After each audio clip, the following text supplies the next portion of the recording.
ETF index mutual funds నేర్చుకుని stock మార్కెట్లో రాణించాలనుకుంటున్నారా? వెంటనే ఈ నెంబర్కి కాల్ చేయండి. నమస్తే రమగారు. నమస్తే జయ. రమగారు, దేవుడి గదికి సంబంధించి, దేవుడు పటాలు పెట్టుకునే దానికి సంబంధించి కొన్ని అనుమానాలండి నాకు. సాధారణంగా మనం ఇంట్లో దేవునికి సంబంధించి ఒక మందిరం ఉంటుంది, ఒక రూము మనం కేటాయిస్తాం. అవకాశం లేనప్పుడు కిచెన్లోనో హాల్లో ఒక పక్కనో, మరీ అస్సలు లేదు అనుకున్నప్పుడు బెడ్రూమ్లో కూడా పెట్టేసుకుంటూ ఉంటారు కదా. అసలు దేవుడికంటూ సపరేట్గా ఒక రూము ఉండాల్సిన పరిస్థితి ఉందా? అవకాశం లేనప్పుడు ఏంటి అసలు? భగవంతుడు సర్వాంతర్యామి, అన్ని చోట్ల ఉంటాడు. మనం ఏం చేస్తాం? మన బుద్ధి నిలవడానికి మనకు పూజకు ఒక స్థలం అని, ఈ దిక్కు అయితే బాగుంటుందని ఇక్కడ దేవుణ్ణి పెట్టుకుని అక్కడ మనకి అది కావాల్సింది. దానికోసం ఏం చేస్తాము? ఇంట్లోనే ఈశాన్య దిగ్భాగంలోకి వచ్చేలాగా ఒక గది ఏర్పాటు చేసుకుంటాం.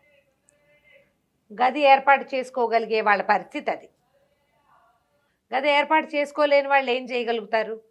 ఏం చేయలేకపోతారు. ఇప్పుడు ఇళ్ళు పెద్దవి, స్థలాలు పెద్దవి, అవకాశం ఉంది, పాతకాలపు ధోరణి ఉంది, అలా అనుకున్నప్పుడు దేవుడికో ప్రత్యేకంగా గది, సామాన్ల దేవుడి సామాన్లని అందులో పెట్టడం. మనకి ఇంట్లో ఏదైనా అశుచి ఇబ్బంది ఉన్నప్పుడు గత్తలు వేసేసుకోవటం, అవి పెట్టుకునేవాళ్ళం ఇది వరకు. క్రమంగా ఇప్పుడు ఇటీవల కాలంలో కట్టే ఇళ్లల్లో కొంచెం ఇల్లు పెద్దదైతే దేవుడికి ఒక గది. సాధారణంగా 3 BHK 2 BHK ఇళ్ళు ఉన్నాయి ఇప్పుడు.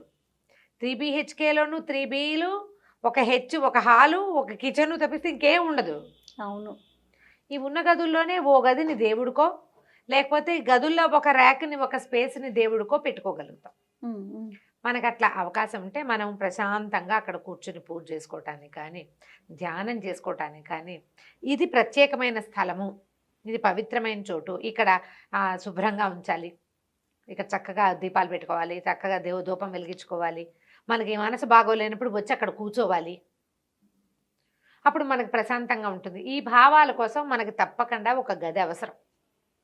మానవ జీవితం ఎన్నో ఆటుపోట్లకు లోనవుతుంది. మనకి ఎక్కడో ఒక సేవలో ఒక ప్రశాంతత, ఒక ఓదార్పు కావాలి కదా. మనం గుళ్ళోకి వెళ్తాం, మామూలుగా గుడికి వెళ్తాం. మన ఇంట్లో కూడా అలా ఒక ప్రశాంతమైన ప్రదేశాన్ని ఏర్పరచుకుంటే మంచిదే, వెల్ అండ్ గుడ్. అవకాశం లేని వాళ్ళ పరిస్థితి ఏమిటి? ఇప్పుడు 3 BHK 2 BHK 1 BHK కాకుండా ఓన్లీ 1 రూమే ఉన్నవాడి పరిస్థితి ఏమిటి? అక్కడ కూడా మనం ఏం చేస్తాం? ఓ గోడకో దేవుడి పటమో, ఓ క్యాలెండరో, ఒక ఏదో పెట్టుకుని, లేదా ఓ చిన్న చెక్క కరెక్ట్గా ఆ ప్లేస్లో ఒకటి గోడ కొట్టి అక్కడ 2 దేవుడి పటాలు పెట్టుకుని ఏదో దీపం పెట్టుకుంటాం, డబ్బులు దాచే ముంత ఒకటి అక్కడ పెట్టుకుంటాం, ఏవో 4 వస్తువులు అక్కడ చేర్చుకుని అక్కడ దండం పెట్టుకునేందుకు ఒక పరిస్థితి ఏర్పరచుకుంటాం. సాధారణంగా ఇళ్లల్లో జరిగేది. ఇందులో ఏంటంటే వాళ్ళు ఎవరో చేశారని మనం చేయలేకపోతాం. మన అవకాశాన్ని బట్టే కదా. మనం ఏం చేస్తాం? చాప ఎంతవరకు ఉంటే అంత మటుకు కాలు చాపుకోవాలి, అంతేగా. మంచం ఉన్నంత వరకే కాలు చాపారు, ఇక వేరే దారి లేదు. అంతే కదా, ముడుచుకోవటమే. అంతే, ముడుచుకోవటమే. ఉన్న ప్లేస్లోనే ఏర్పరిచి పెట్టుకోవాలి, అంతే. దానికి ఎక్కువగా ఆలోచించాల్సిన అవసరం లేదు, దిగులు పడకూడదు అనుకుంటాను నేను. ఎందుకంటే ఇప్పుడు 2 బెడ్రూమ్లు, హాలు, కిచెన్ ఉన్నాయి అనుకుందాం. జనరల్గా చిన్న ఇల్లు. ఇప్పుడు హాల్లో గుమ్మంలోకి రాగానే చెప్పుల స్టాండో ఏమిటో ఉంటాయి, ఓ పక్కన పిల్లలకి పుస్తకాల ర్యాకులు ఏవో ఉంటాయి. ఇక్కడ దేవుణ్ణి పెట్టుకుందుకు వీలవ్వదు. 2 బెడ్రూమ్లో ఒకటి భార్యాభర్తల రూము, ఒకటి పిల్లల రూము అనుకో. మళ్ళీ ఇందులో పిల్లల రూమ్లో ఆడపిల్లలు గనక ఉంటే ఏదైనా పీరియడ్స్ వస్తాయి, అదంతా చికా కనిపిస్తుంది. వంటింట్లో ఒక పక్కన పెట్టుకుంటారు. కిచెన్లో దేవుణ్ణి ఉండటం మనం చూస్తాం, సహజమే. వంటింట్లోనే ఓ పక్కన దేవుడికి ఒక గూడో, ఒక ఇదో ఓపెన్గా లేకుండానో. ఇప్పుడు ఈ ఇళ్లలో మడి మైలా పాటించకపోయినా దేవుడికి ఆ ప్లేస్ అని పెట్టుకున్నారు, అంతే. ఇక అప్పుడు మడి మైలా ఉన్నా కూడా, ఇప్పుడు మైలు వచ్చినా కూడా వంటింట్లో ఉందనుకోండి, తిరగాల్సిందే కదా రమ్మగారు. తప్పదు కదా. అలాంటప్పుడు ఏం చేయొచ్చు? సూక్ష్మంలో మోక్షం. ఆ ర్యాక్కి ఒక తలుపు, అంతే. ఆ గూడుకు ఒక కర్టెన్ పెట్టుకోవటమే, అంతే. ఇంకా మరి కొన్ని విల్లాస్ చూసాను రమ్మగారు. కొన్ని విల్లాస్ చూసినప్పుడు విల్లా చాలా పెద్దది, ఇల్లు చాలా పెద్దదిగా అనిపిస్తుంది, అన్నీ చక్కగా అమర్చుకుంటారు. దేవుడికి వచ్చేసరికి చిన్న రూమ్ పెట్టుకుంటారు అమ్మగారు. నాకు అనిపిస్తుంది మనసులో, ఇంటికి సంబంధించి ఇంత చక్కగా పెట్టుకున్నారు కదా, దేవుడికి ఎందుకు ఇంత చిన్న రూమే పెట్టుకున్నారు, ఇంకొంచెం పెట్టుకుని ఉండుండొచ్చు కదా అనే భావన. వాళ్ళతో అడగలేము, బట్ అలాంటి భావన అనిపిస్తుంది. మనకి ముఖ్యం ఆయనే కదా. అయినా కూడా యాక్టివిటీ ఉండదు కదా, దేవుడు అక్కడ డాన్స్ చేయడు, యాక్టివిటీ ఉండదు కాబట్టి చిన్న ప్లేస్ పెట్టుకుంటారు. నువ్వు ఎక్కడైనా చూడు, పెద్ద రూము దేవుడికి ఉండదు. అవును రమ్మగారు. ఎందుకంటే ఆ దేవుడి గదిలో చేసేది ఏమిటి? యాక్టివిటీ మనది.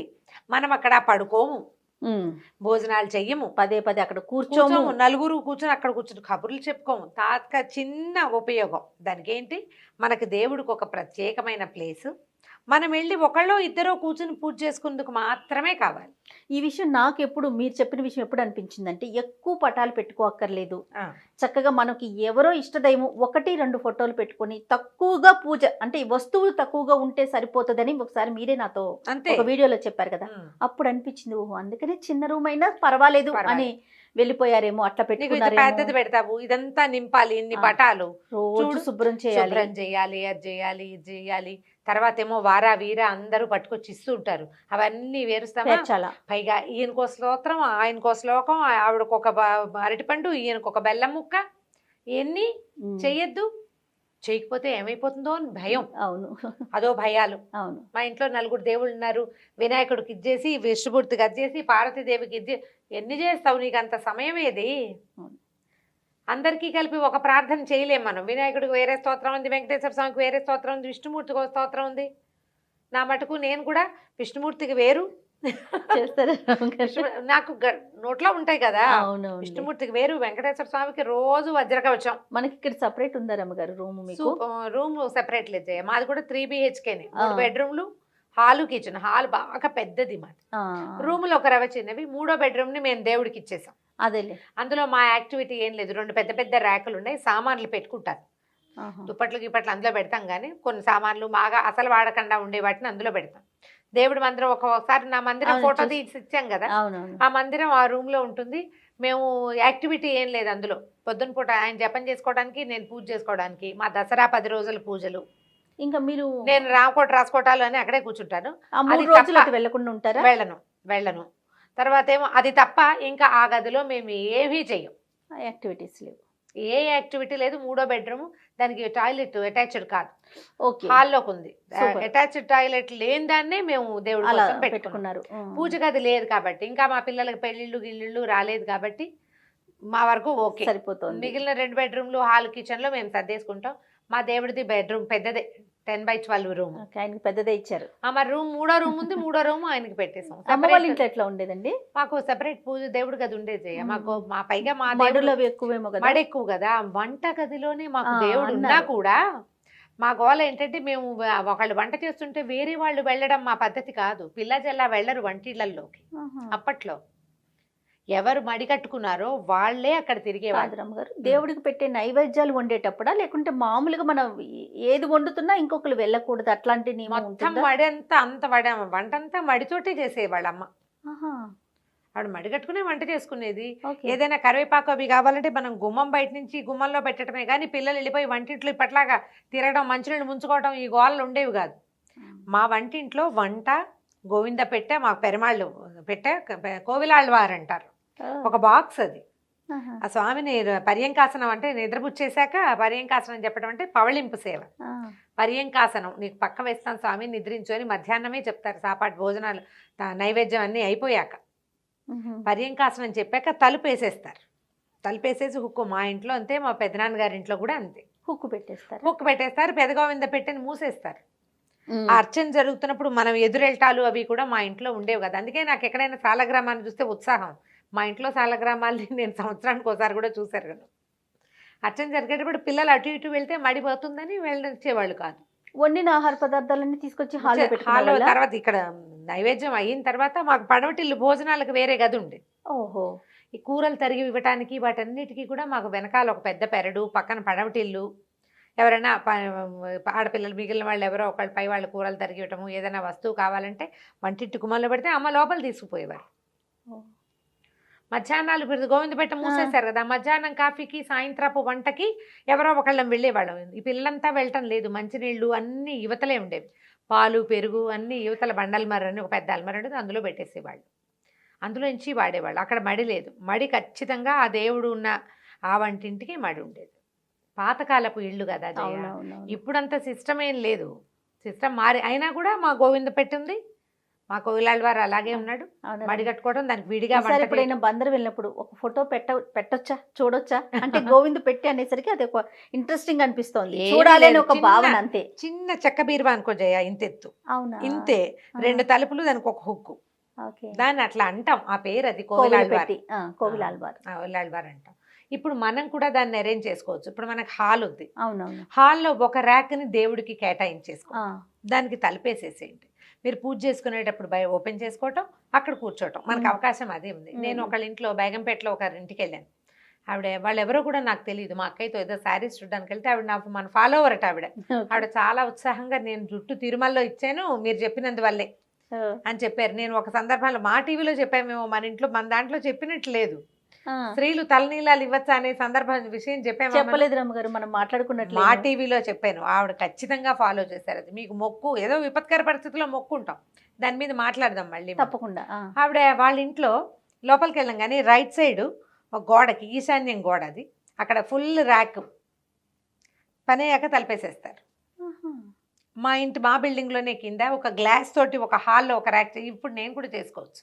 మాకేంటంటే కొంచెం మడి కట్టుకుంటాం కదా, హాల్లో ఉంటే ఎవరైనా వస్తే ఎదురవుతారని చెప్పి లోపల పెట్టుకున్నాం. కానీ హాల్లోనే ఒక గ్లాసు కబోర్డ్ లాంటిది చేంజ్ చేసుకుంది జ్ఞానశ్రీ వాళ్ళ ఇంట్లో. గ్లాస్ కబోర్డు చక్కగా ఉంటుంది, హాల్లోనే ఉంది, ఫుల్ గ్లాస్ మొత్తం. మనం అలా ఏదైనా సూక్ష్మంలో మోక్షం చేయొచ్చు. మీకు దేవుణ్ణి అన్నీ కలపకూడదు, సెపరేట్గా ఉంచుకోవాలి, దేవుడికి ఒక ప్రత్యేకమైన స్థానం ఉండాలి, ఇలాంటి భావాలు ఉంటే ఒక ర్యాక్ని వదిలిపెట్టండి. గదులు వదిలిపెట్టలేకపోతాం, కనీసం ఒక ర్యాక్, కిచెన్లో ఒక ర్యాక్, దాన్ని క్లోజ్ చేసుకోండి. పూజ చేసుకునేటప్పుడు పెట్టుకోండి. ఇప్పుడు వంటగది పూజ గది కలిసి ఉండొచ్చా? దేవుడు ఇప్పుడు బెడ్రూమ్లో దేవుడు అయిపోయాడు అనుకుందాం, అదొక చింతగా ఉంటుంది. అవునవును. మనం అంటే ఇప్పుడు ఎవరో ఒకళ్ళు నాబోటి వాళ్ళు నోరు ఊరుకోని వాళ్ళు కొంతమంది ఉంటారు, నిజంగా అంటే అబ్బో ఏంటి దేవుడిని గదిలో పెట్టుకున్నారు, మంచిది కాదు, భార్యాభర్తలు ఇక్కడ కలిసి ఉంటారు కదా, ఇలాంటివి మాట్లాడతారు. అమ్మ ఎవరు చూడకుండా ఉంటారా మనని?